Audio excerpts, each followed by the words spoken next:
Hey friends, out here today outside of my office, and it's a gorgeous day. You gotta get outside if you haven't gotten outside recently. What a gorgeous day. But I'm here for a reason. I thought that pastor's study this week should reflect what our lives sometimes feel like, and what a great example behind me. I don't know about you, but sometimes life throws things at you that are just unexpected. Last night we had a pretty strong storm. We had straight line winds. The news said anywhere from 35 to 65 miles an hour. I know in my neighborhood there were tree limbs down everywhere and trees down everywhere and garbage strewn all over the place. Are our lives a lot like that sometimes?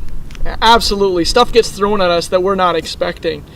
We feel abandoned. We feel crushed.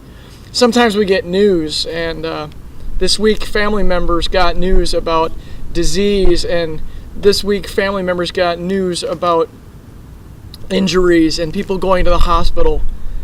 But I want to say that I am encouraged by God's faithfulness. He's not left us abandoned. He's not left us destroyed.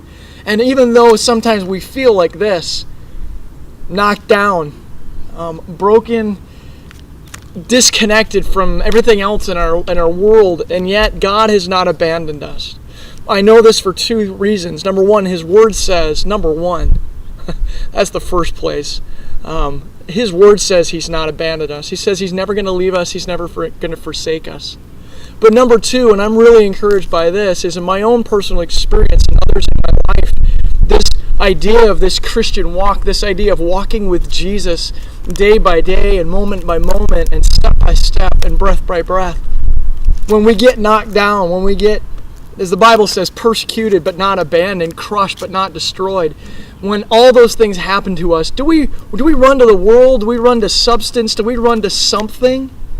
Or do we run to the one that has created everything, who knows our very thoughts right now and the next one that I'm going to have and haven't had it yet, because He's all-knowing and all-powerful and all-good? Do we run to the one that is not surprised? He's not sitting on the throne saying, wow, I had no idea that was going to happen.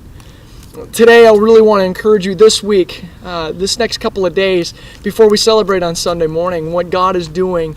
I want to encourage you in the next couple of days to just be encouraged that this is not our end result. Yeah, we may feel like this sometimes. Absolutely. We may get that gut punch, and it's just like it takes the wind out of us, or we feel completely knocked down. But I am here to tell you, and I want to remind us, myself included, that He has not abandoned us. We are not destroyed, and we are not going to stay like this. He's going to lift us up. He's going to set us in a place that is firm and steadfast, and we will not be moved. And He is going to be faithful to us in the storms and out of the storms. I hope this is an encouragement to you. Have a great week. May God continue to bless you, and may we see you on Sunday morning to share that once again.